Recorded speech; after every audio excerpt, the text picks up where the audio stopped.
ఒకప్పుడు తెలుగు సినిమాలు మన ఏరియాలోనే పెద్దవి. మనం ప్రొడ్యూస్ చేసిన సినిమాలు మనం మాత్రమే చూసేవాళ్ళు. Our dreams and our ideas are limited to our budget. ఇప్పుడు వచ్చింది ఒక్క సినిమా, దానితో మనకు ఒకటేసారి హైదరాబాద్ వైపు చూసింది. సౌత్ సినిమా అన్న మాటకి కొత్త అర్థం ఇచ్చింది. పోస్ట్ బాహుబలి ఎరా, ఆ తర్వాత ప్రతి ఫిలిం మేకర్ కి ఒక కళ, పాన్ ఇండియా సినిమా.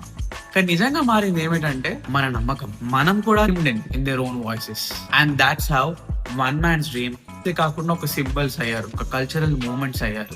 దర్శకులు విజన్ తో మాట్లాడడం మొదలు పెట్టారు. అంటే ఇంత ముందు కూడా మాట్లాడారు, బట్ బాహుబలి తర్వాత ఒక వాయిస్ వచ్చింది వాళ్ళకి. ఐడియాస్ ఉన్న ఫిలిం, విజన్ ఉన్న ఫిలిమ్స్ ముందుకు రావడం మొదలు జరిగింది. ఎన్నో రియాక్షన్ ఛానల్స్, ఎంతో మంది యూట్యూబర్స్ కి, ఎంతో మంది కాంటెంట్ క్రియేటర్స్ కి బాహుబలి ఒక బ్లాంక్ చెక్ అయింది. And that's how Baahubali really change Tollywood. Baahubali తర్వాత కొంచెం చెప్పాలంటే నెగిటివిటీ కూడా ఎక్కువ పెరిగింది. కాంటెంట్ లేని ఫిలిం ని కూడా ఒక పాన్ ఇండియా సినిమా లెవెల్ కి తీసుకెళ్లారు. But to be very honest, not